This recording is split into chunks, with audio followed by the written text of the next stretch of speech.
मातंग समाजाच्या वतीनं अ ब क ड वर्गवारी करण्याच्या मागणीसाठी आझाद मैदानामध्ये मोठ्या संख्येनं आक्रमकपणे मोर्चा काढण्यात आलेला आहे। मातंग समाजाचे नेते आणि आमदार देखील आझाद मैदानामध्ये पोहोचलेले आहेत।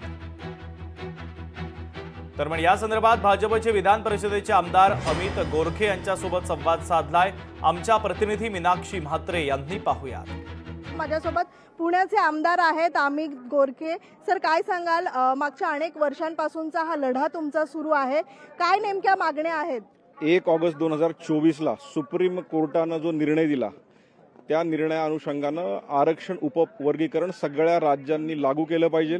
त्या राज्यांनी त्यांचा निर्णय स्वतः घेतला पाहिजे असं सांगितलं आणि त्यानंतर तेलंगणा आणि इतर राज्यांनी तो निर्णय जाहीरही केला।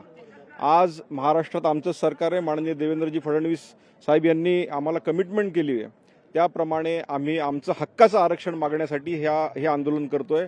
लाखोचा पूर्ण महाराष्ट्रातील समाज या ठिकाणी जमा झालेला आहे आणि ही मागणी मातंग समाजाची प्रभावी जरी असली तरी यामध्ये चर्मकार समाज असेल, ढोर समाज असेल, त्याचबरोबर वाल्मिकी समाज आणि बौद्ध इतर सर्व समाज यांची मागणी, जे गरीब खऱ्या अर्थानं अजूनही वंचित राहिलेले आहेत, डॉक्टर बाबासाहेब आंबेडकरांनी खऱ्या अर्थाने जे आरक्षण दिलं ते सर्व स्तरावर पोहोचण्यासाठीच हे आमचं आज आंदोलन आहे। आज महाराष्ट्रात संपूर्ण मातंग समाज खऱ्या अर्थानं भाजप शिवसेना युतीबरोबर प्रखरपणे राहिला आणि म्हणून महाराष्ट्रात ते सरकार आलं, याला सर्व आम्ही साक्षीदार आहोत।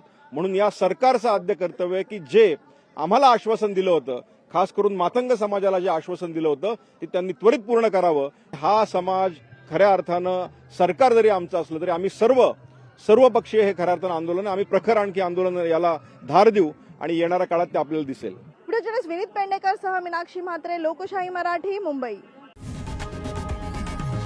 लोकशाही मराठी, ऐका, पहा, जागरूक रहा।